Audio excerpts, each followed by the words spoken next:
काही माणसं मुलगा झाल्याबरोबर पेढे वाटतात. ते म्हणायचे पेढे वाटू नका, अगोदर कसा निघतो ते बघा, नंतर पेढे वाटतात. काही वेळेला मुलं वडिलाच्या फार विरोधात असतात. त्याचे परिणाम प्रकार आहेत, 4 प्रकार आहेत पुत्राचे. मित्रपुत्र, शत्रुपुत्र असे प्रकार आहेत. तेव्हा बहिरंगामध्ये मनुष्य बाह्य अंगाला भुलतो. काय भुलला असे वरलिया रंगा चोखोबरांचं प्रसिद्ध अभंग. ऊस डोंगा परी रस नव्हे डोंगा, काय भुलला असे वरलिया रंगा. मृत्यू लोकामध्ये मानवी जीवन मिळाल्यानंतर फार मोठी जबाबदारी जगण्याची, आणि ती जबाबदारी अशी आहे, अनंत काळाचं भविष्य मानवी जीवनावर अवलंबून आहे.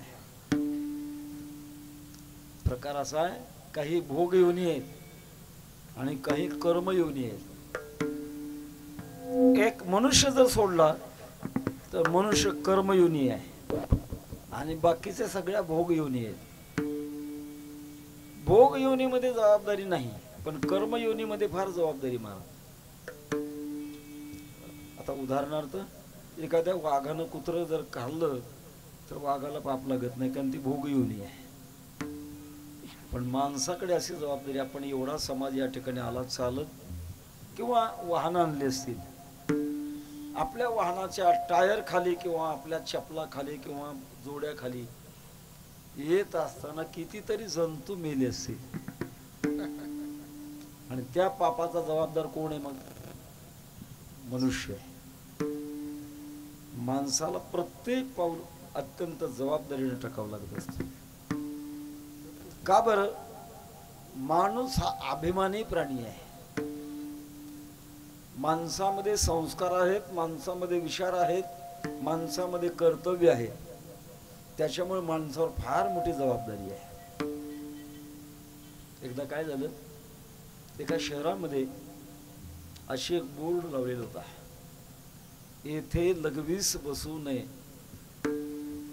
आणि ज्याला फार तारतम्य नाही असा माणूस, चालता चालता त्याला लघवी दाट आली होती, आणि मग त्याने इकडे तिकडे पाहता पाहता एक तांग्याचा घोडा त्याने लघवी केली होती. त्याला वाटलं आपल्याला करायला काय हरकत आहे, माणसाने लघवी केली. मला म्हणायचे, शिक्षा घोड्याच्या घोड्याला होईल का माणसाला होईल? घोड्याला काय कळतंय? ज्याला कळतंय त्याला शिक्षा आहे. शास्त्र एवढं बारकाव्याचं आहे, बोलत असताना सुद्धा पाप होतो. स्वामी विवेकानंद एका ठिकाणी सांगतात, माणूस बोलायला लागला तरी पाप होतो. कसं काय? उदाहरणार्थ, आपल्या मराठी भाषेमध्ये किती वर्ण आहेत? किती वर्ण आहेत? 52 वर्णा परवता कवण मंत्र आहे पंडस होता. 52 वर्ण आहेत, 52. आणि 52 वर्णामध्ये 5 वर्ण ओष्ठी आहेत. विठाल विठाल विठाल विठाल विठाल विठाल विठाल विठाल. ओष्ठ्य म्हणजे ओठावर ओठ चिटकल्याशिवाय उच्चार होत नाही, त्याला म्हणतात ओष्ठ्य. 5 वर्ण आहेत, प फ ब भ म. स्वामी विवेकानंद असं म्हणतात एका ठिकाणी, असं ओष्ठी वर्णाचा उच्चार जर केला तर 2 ओठामध्ये येणारे किती जंतू मरत असतील महाराज 2 तासात? इतकं बारकावायचं आहे. मृदंग वाजवताना पाप होत नाही का? भरपूर होत आहे. दोन्ही हातानं होत आहे. या बाजूनं हात उचलल्यानंतर आत आलेले जंतू किंवा सूक्ष्म जीव, आणि आघात केल्यानंतर मग मेलेले जीव. इतकं बारकाव्याचं शास्त्र. माणूस जबाबदार आहे, आणि अत्यंत जबाबदारीतून माणसानं आपल्या जीवनाची पावलं टाकावी लागत असतात. म्हणून काल्याच्या प्रसंगामध्ये आपण ऐकता, हळूहळू चला कोणी कोणासे न बोला. हळूहळू चला याचा अर्थ असं विचार करून पावलं टाका. मुद्दा असा आहे, बहिरंगी आणि अंतरंग याच्यामध्ये ज्यांना वेदशास्त्र आणि संत यांचा सहवास झालाय अशी माणसं अंतरंगामध्ये जातात. ज्यांना वेदशास्त्र आणि संत यांचा सहवास झाला नाही ते बाह्यरंगामध्ये जगतात. ल्यावे खावे बरे असावे सदैव, ल्यावे खावे बरे असावे सदैव, खावे बरे असावे सदैव, ल्यावे खावे बरे असावे सदैव.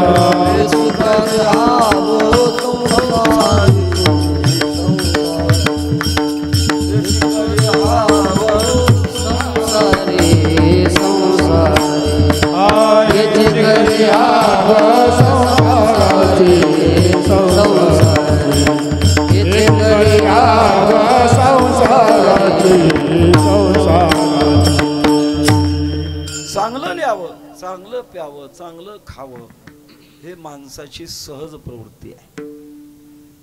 पण चांगलं काय वाईट काय मात्र स्वभावता माणसाला विचार करण्याची शक्ती नाही. 3 गोष्टी लक्षात ठेवा. आपल्या कल्याणाच्या आड 3 गोष्टी आहेत.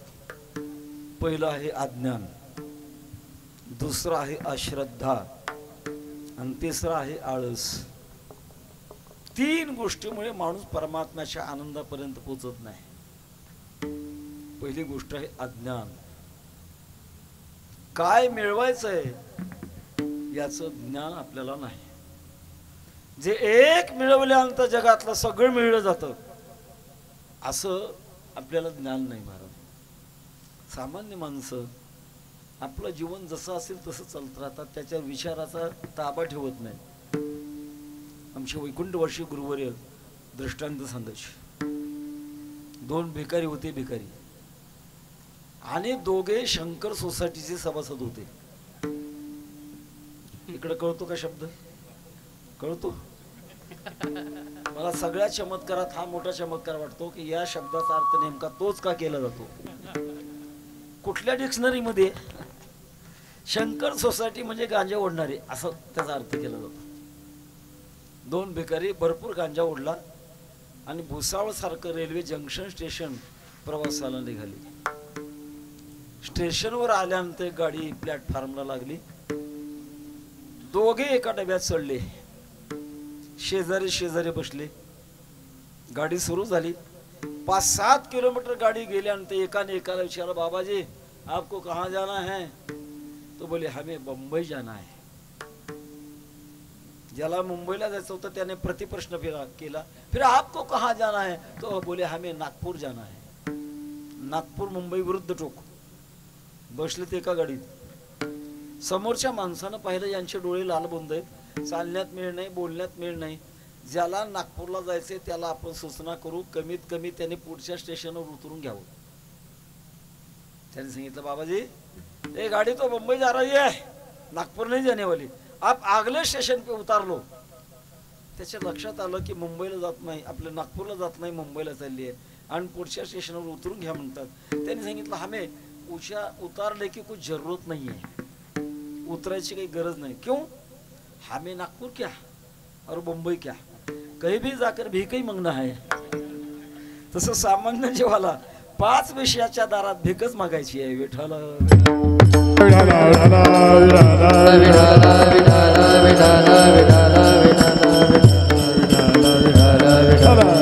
अर्थात पहिलं आहे अज्ञान.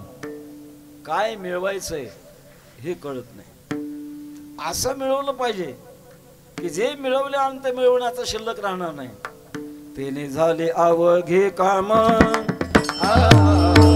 तेने झाले अवघे काम, तेने झाले अवघे काम, तेने झाले अवघे काम. निवारला भव भ्रम, निवारला भव भ्रम, तेने झाले अवघे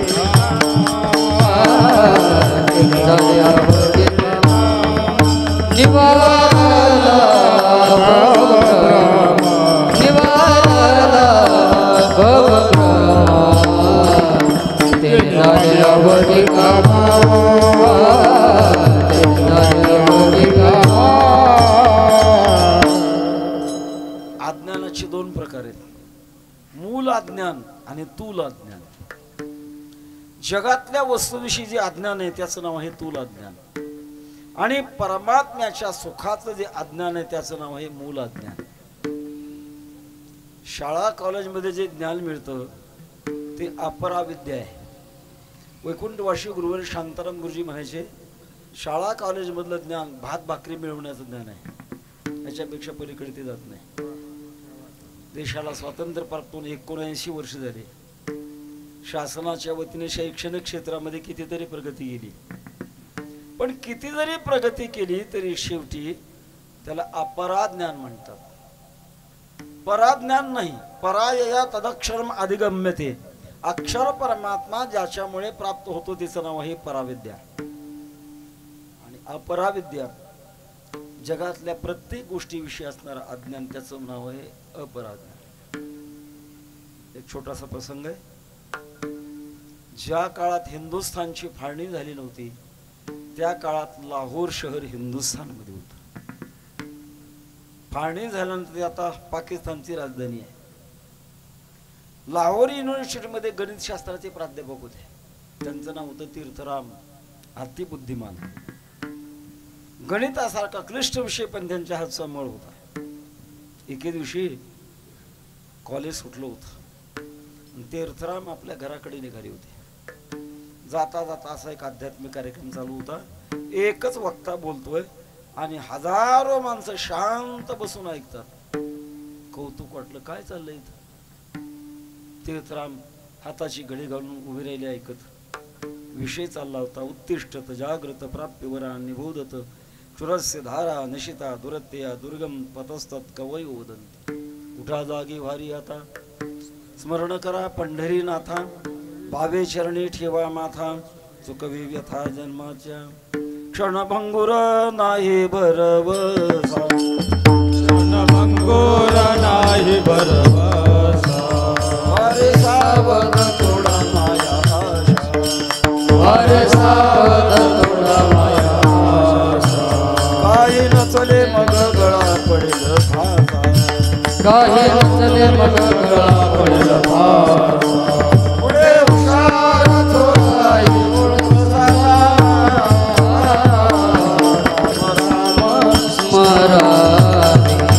राम राम स्मराने.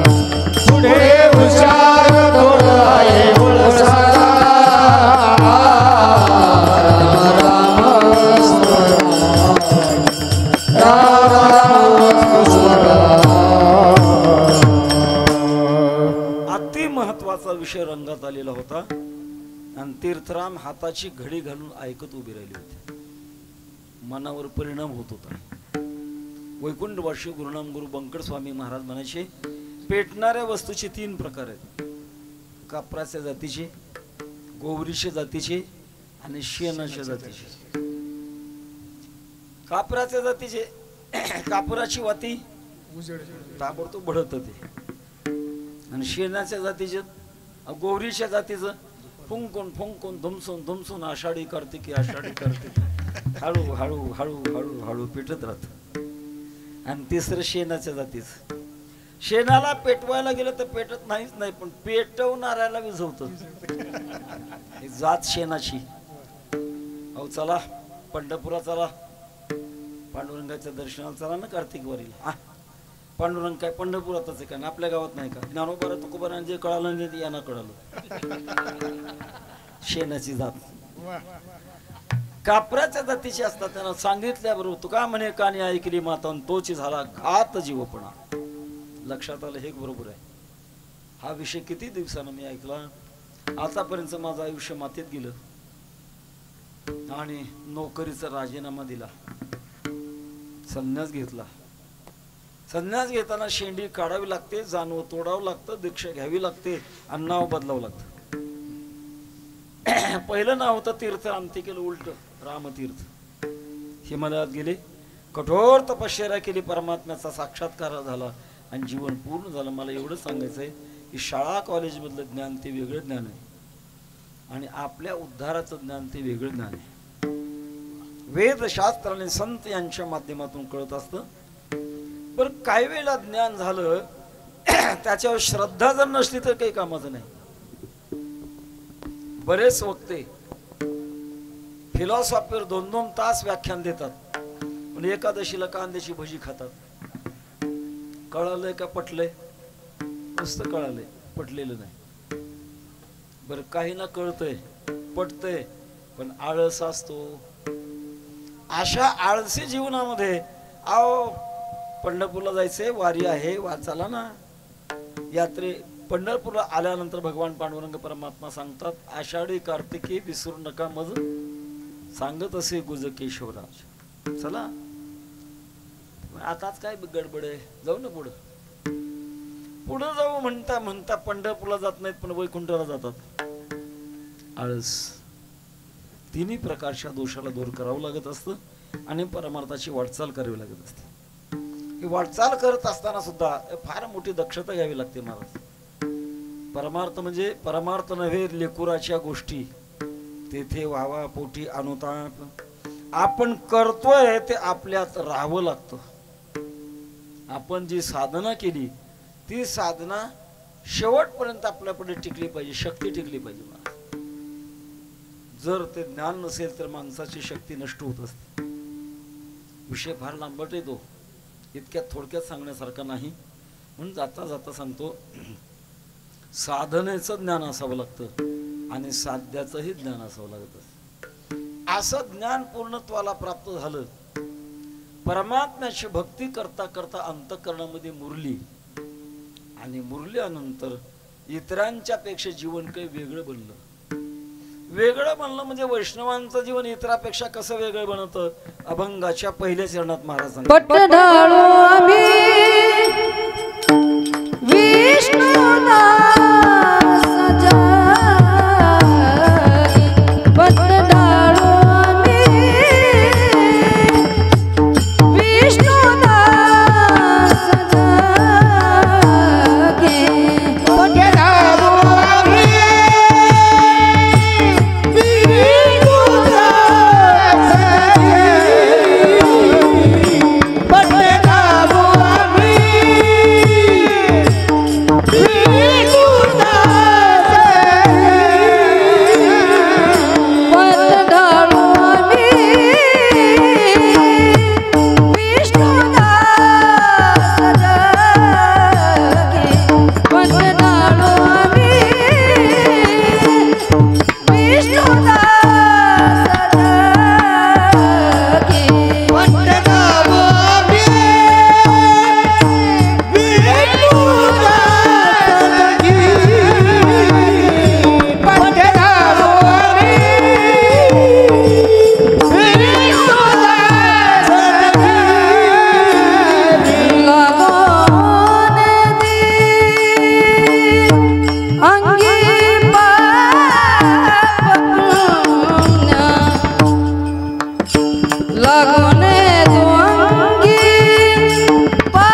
विष्णुदासाची भूमिका लोकांपुढे सांगत असताना महाराज योद्ध्याचं रूप करतात. योद्ध्याचं, युद्ध करणारा. आता भगवत भक्ताला युद्ध कधी करण्याची गरज पडते? सध्याच्या काळात फक्त मिलिटरी म्हणून युद्ध करतात, बाकीचे थोडेच करतात. ते बाहेरचं युद्ध आहे. दुसरं युद्ध आतलं युद्ध आहे.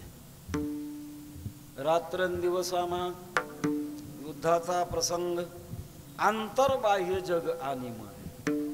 आतलं मन, बाहेरचं मन प्रत्येकाला दोन्ही गोष्टी आहेत. एखादा चोर चोरी करण्याकरता जरी निघाला, पण त्याचं एक मन देवाला नमस्कार करावा वाटतो, पण दुसरं मन म्हणतं अरे चोरी करणं पाप आहे. पण एक मन त्याच्यावर असा आघात करतं, चल चोरी करायला. आपलंच आपल्याशी युद्ध होतं. आम्ही एक दृष्टांत सांगत असतो. एक भिकारी भीक मागण्याकरता बसला. सूर्यास्तापर्यंत त्याला काही खायला नाही मिळालं. पोट पाठीला चिटकलं. योगायोगाने एक श्रीमंत माणसा आला. सूर्यास्ताची वेळ, आणि त्याने केविलवाने आवाजामध्ये पुकार केली, मायबाळ पोट पाठीला चिटकलं, द्या काहीतरी खाण्याकरता. तर सावकाराच्या खिशामध्ये होते फुटाणे. त्याने आपली मूठ मारली आणि त्या भिकाऱ्याच्या डब्यामध्ये सोडली. त्याने विचार केला, काही हरकत नाही, एवढे फुटाणे खाऊ, पाणी पिऊ, रात्र काढू. ठिकाणावर गेला, फुटाणे खाणार. त्याने पंचार्ध विधी केला. आपल्या भारतीयामध्ये जेवण करण्याच्या अगोदर पंचार्ध विधी असतो. 2 पाय, 2 हात आणि तोंड धुवावं लागतं. त्याला म्हणतात पंचार्ध विधी. त्याचा वैज्ञानिक अशा प्रकारचा माणसाच्या जीवनामध्ये उपयोग आहे. काय बघीड झाला, इकडे थोडं आवाज इकडेच येतो देवा, इथे काहीच येईना. विठ्ठला विठ्ठला विठ्ठल विठ्ठल विठ्ठल विठ्ठल विठ्ठल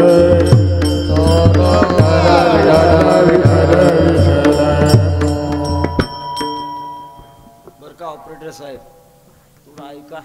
2 तास आमचं, पुन्हा काय तुमचं करायचं ते करा. माझा आवाज मला चांगला आला पाहिजे. त्याला बॅक साऊंड म्हणतात. विको आणि बेस पूर्ण बंद करा आणि होईल तेवढा ट्रबल वाढवा. विठ्ठल विठ्ठल विठ्ठल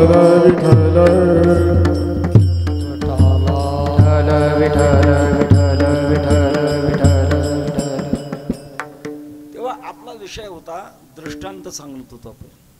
त्या भिकाऱ्याला तेवढे फुटाणे मिळाले, पंचार्ध विधी केला.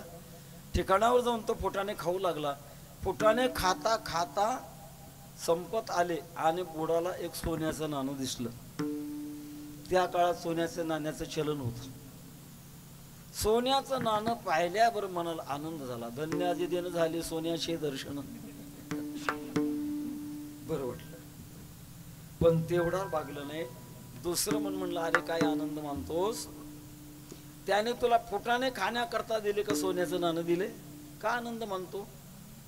लागली दुसरं मन म्हटलं, हा मी काय त्याच्या खिशात हात घालून घेतलं काय, राजी मर्जीनं अक्कल हुशारीनं डब्यात पडले, काय बिघडलं ठेवून घ्यायला. लागली दुसरं मन म्हटलं, अरे तुला कळतं का व्यवहार, चूक भूल देणे घेणे.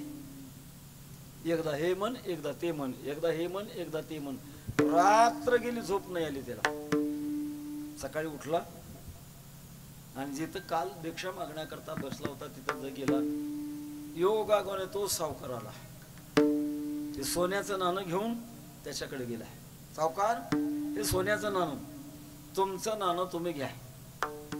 सावकाराला आश्चर्य वाटलं, अरे कसं काय, अहो फुटाण्याबरोबर हे सोन्याचं नाणं माझ्या डब्यात पडलं होतं. सावकाराने विचारलं, का रे तू भिकारी आहे, तुला गरज आहे याची, ठेवून का घेतलं नाही रे. सांगितले नाही. सावकार, ज्या नाण्याने रात्रभर झोप येऊ दिली नाही त्याला ठेवून कशाला घेऊ. रात्रंदिवस युद्धाचा प्रसंग, अंतर्बाह्य जग अनिमा. लोकाबरोबर देखील आपला युद्ध असतो, विरोध असतो, आणि आपलाच आपल्याशी देखील विरोध असतो.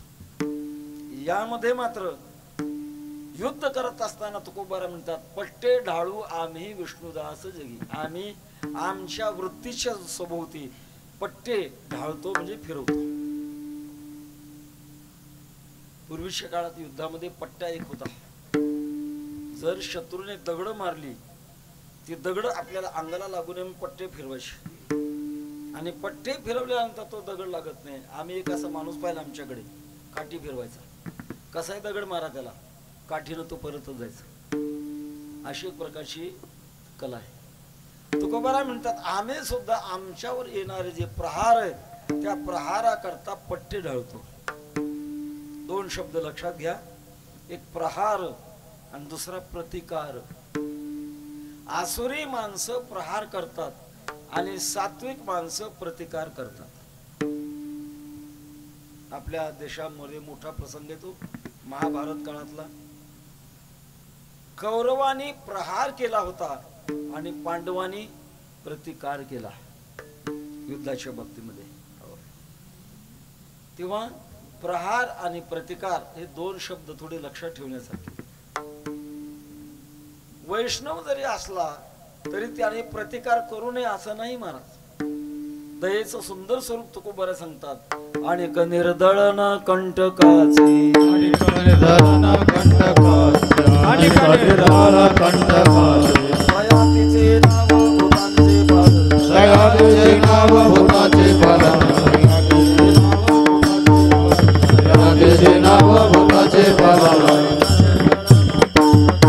आणि निर्दळन कंटकाचे आणि निर्दळन कंटकाचे. शास्त्र असं आहे आततायीन मायांतम हन्या देवा विचारयन. आततायी माणसाला विचार न करताना त्याचा नाश करा. शास्त्र सांगत आततायी कोण? अग्निदो गरदशैव शस्त्रपाणीर धनापहा क्षेत्रदारा हरशैव षडयते ह्याततायिनः. अग्निदो एखाद्याच्या घराला अग्नी लावणारा अग्निदो. गरदशैव विष प्रयोग करणारा. शस्त्रपाणी हातामध्ये शस्त्र घेऊन धाक लावणारा. धनापहा लोकाचं द्रव्य हरण करणारा. क्षेत्रदारा हरशैव जमीन हडप करणारा आणि पत्नी हडप करणारा. हे 6 आतताई आहेत. अशा आतताई माणसाला मारण्यात पाप नाही शास्त्र सांगतं. आतताईन मायांतम हन्या देवा विचार. कौरवांनी सगळी पाप केली होती. अग्निदो लाक्षाग्रह तयार केलं आणि त्याला अग्नी लावला म्हणून आतताई. गरदशैव भीमदाताला विष प्रयोग केला होता. शस्त्रपाणी हातामध्ये शस्त्र घेऊन धाक दाखवत होते. धनापहा पांडवांचं राज्य अपहरण करून घेतलं होतं. क्षेत्रदारा हरशैव द्रौपदी मातेला पणाला लावून हरण करण्याचा प्रयत्न केला होता म्हणून आतताई होते. अशा आतताईनं मारण्यात पाप नाही. आतताईन मायांतम हन्या देवा विचारयन. सांगण्याचा माझा मुद्दा प्रतिकार करावा लागत असतो. वैष्णवानी प्रहार करू नये पण प्रतिकार केल्याशिवाय राहू नये. एक अभंग प्रसिद्ध बघा. मऊ मेणा होनी आम्ही विष्णुदास कठीण वज्रास भेदू ऐसे. कठीण वज्रास भेदू ऐसे कठीण वज्रास भेदू ऐसे.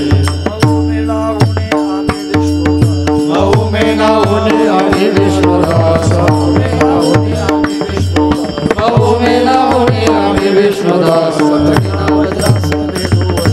कठीण वज्रास भेदू ऐसे कठीण वज्रास भेदू ऐसे कठीण वज्रास भेदू ऐसे. शांती ब्रह्मनाथ महाराजांच्या जीवनामध्ये दोन्ही प्रसंग आहेत. गोदावरी मातेच्या पात्रात एक मूल आणि त्या वाळून त्रस्त झालेलं होतं. एकनाथ महाराजांनी त्या मुलाला कडेवर घेतलं आणि त्याच्या घरी नेऊन पोचलं केलं. किती मऊपणा. यवन अंगावरही थुंकला. 108 वेळा थुंकला म्हणतात पण प्रतिकार केला नाही. किती मऊपणा. आणि दुसरा कठीण वज्रास भेदवायचे. नाथ महाराजांचे आई वडील लहानपणातच स्वर्गवासी झाले. आजोबा आजीनं पालन केलं. लहानपणापासून कशात मन लागत नव्हतं. थोडं जाणकार झाल्यानंतर पैठणला एका भगवान शंकराच्या मंदिरामध्ये अनुष्ठान केलं आणि अनुष्ठान केल्यानंतर असा दृष्टांत झाला. दौलताबादला जा, तिथे तुझ्या जीवनाचा उद्धार होईल. मग नाथ महाराज गेले. जनार्दन स्वामींच्या शरण गेले. जनार्दन स्वामी किल्ल्याचे मालक होते. अंगीकार केला. एकदा जनार्दन स्वामी समाधी अवस्थेमध्ये होते आणि इतक्यात एक परचक्र आलं. परचक्र आल्यानंतर नाथ महाराजांनी जनार्दन स्वामींचं चिलखत अंगात घातलं घोड्यावर बसले, हातात तलवार घेतली आणि आलेलं परचक्र परत केलं. हा प्रतिकार आहे. दुष्ट माणसं प्रहार करतात, सज्जन माणसं प्रतिकार करतात. तुकोबारातच चिंतन सांगतात, आम्ही विष्णुदास पट्टे डाळू आम्ही विष्णुदास जगी, लागोने दुआंगे पुण्य पाप किंवा पाप पुण्य दोन्ही अशा प्रकारचं. अलीकडे मोबाईल मध्ये दोन्ही चाललंय, कसं बी चाललंय पंचायत. पूर्वी देवडीकर गात्याशिवाय दुसरा पाठ म्हणत नव्हते महाराज, आता काय नाईलाज झाला. आम्ही आमच्या अंगाला काय लागू देत नाही, पुण्य लागू देत नाही, पाप लागू देत नाही. पाप पुण्याना हे ठाव तुका म्हणे सहज भाव, तुका म्हणे सहज भाव, पाप पुण्याना हे ठाव तुका म्हणे सहज भाव, तुका म्हणे सहज भाव, तुका म्हणे सहज भाव. पाप पुण्या नाही ठाव तुका म्हणे सहज भाव. उच्च अवस्था ती आहे की द्वंद्वाच्या पलीकडची अवस्था आहे, जी ही द्वंद्वाधिक दुराविले. द्वंद्वाच्या पलीकडे जगात द्वंद्व सारखे आहेत महाराज. ज्ञान अज्ञान, गरिबी श्रीमंती, सुख दुःख, हे द्वंद्व आहेत महाराज, पुष्कळ द्वंद्व आहेत. तेव्हा या द्वंद्वाच्या पलीकडे जाणं श्रेष्ठ आहे. आता लहान मुलगा मृदंग धरून बसलाय, त्याला प्रश्न विचारायला हरकत नाही, भ्यायचं नाही लाजायचं नाही. प्रश्न असा आहे, माणसानं सुखी असावं का दुःखी असावं? सुखी. त्याच्या बुद्धीप्रमाणे बरोबर उत्तर दिलं, पण सिद्धांताने ते चुकीचं आहे. माणसानं जसं दुःखी नसावं तसं सुखी नसावं, सुख दुःखातीत असावं. उच्च अवस्था आहे. सुखी नको दुःखी नको. आमचे वैकुंठवासी गुरुनाम गुरु स्वानंद सुनासी सद्गुरु जोग महाराजांच्या जीवनातला प्रसंग आहे. जोग महाराज पुण्याला ज्ञानेश्वरी सांगायची. अगोदर वारकरी संप्रदायामध्ये ज्ञानेश्वरीला आई म्हणून पूजा करायची, पाठीवर घ्यायची, उघडायची नाही. आईला उघड कसं करायचं या भावनेत अडकलेला वारकरी संप्रदाय होता. जोग महाराज सांगितलं, रे आईला उघड केल्याशिवाय तिचं दूध कसं पिता येईल. आणि मग जोग महाराज पुण्याला ज्ञानेश्वरी सांगायचे. महाराजांच्या ज्ञानेश्वरीला मोठी मोठी सुशिक्षित माणसं यायची, वकील, डॉक्टर, इंजिनियर, कलेक्टर, कमिशनर, आणि आल्यानंतर आपल्या आपल्या जागेवर बसायची, जागा नाही बदलायची. प्रकार असा झाला, जोग महाराजांना एक जागा 8 दिवस मोकळी दिसली.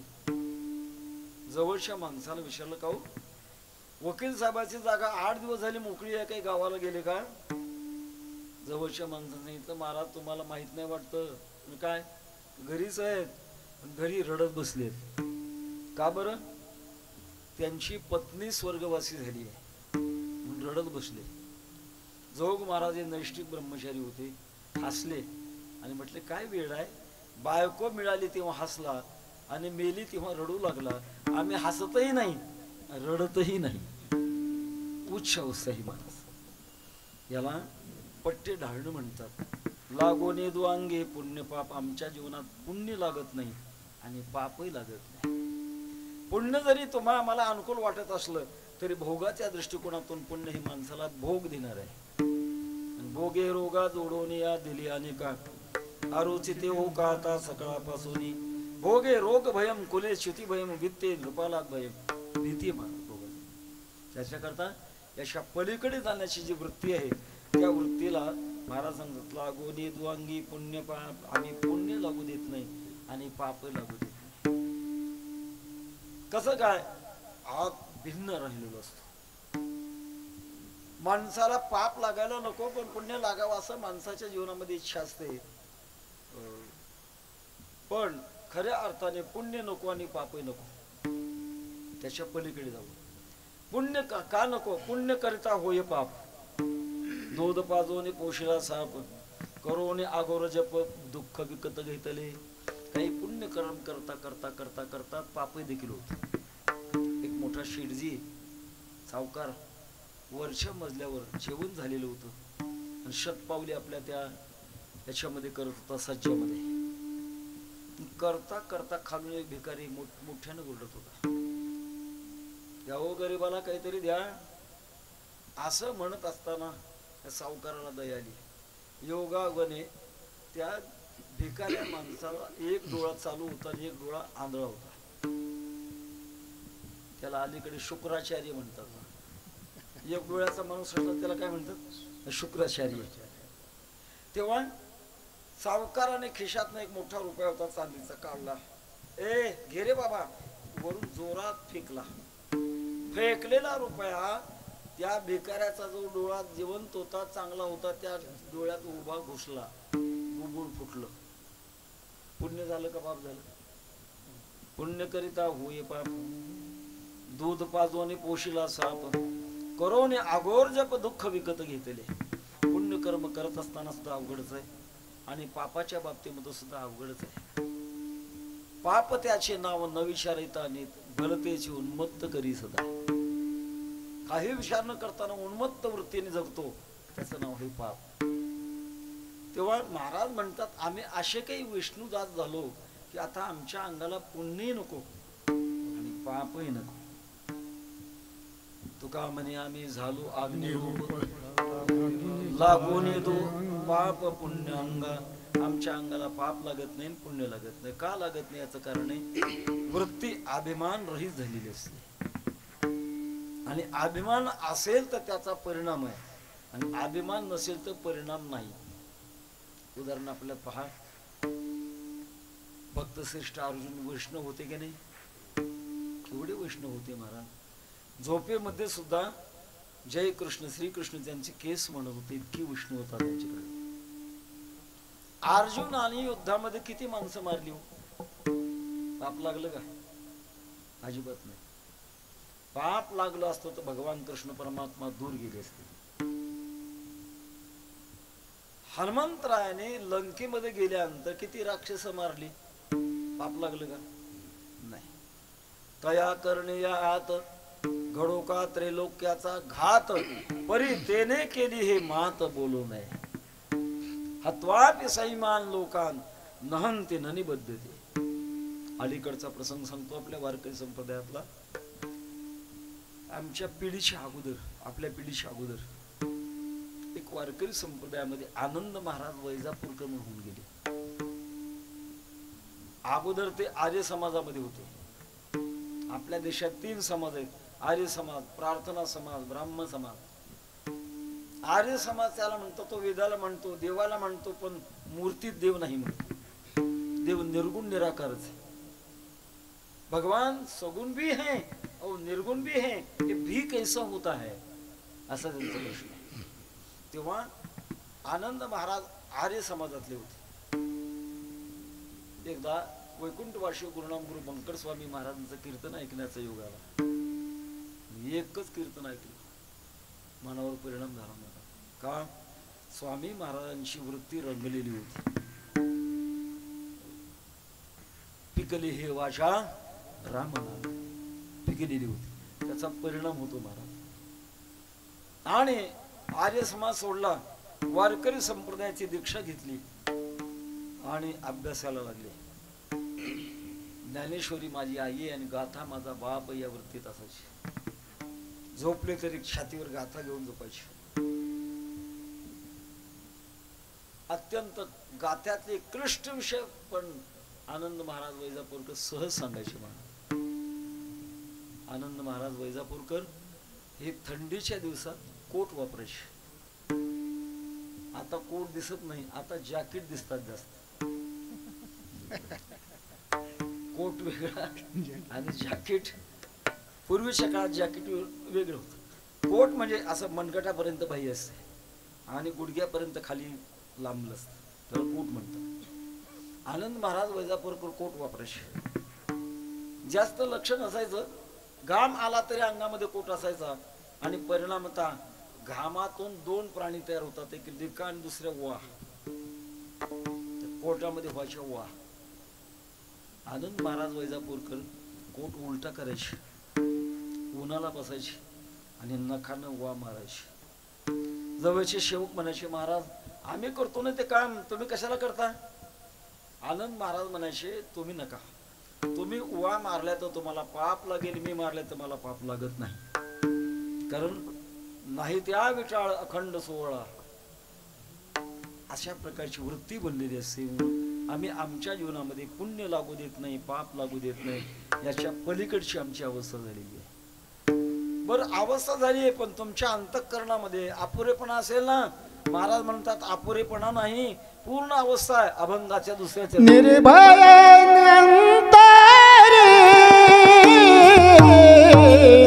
सदा सर्व काळा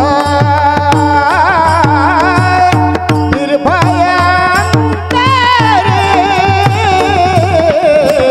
सदा सर्व काळा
विठोबा रखुमाई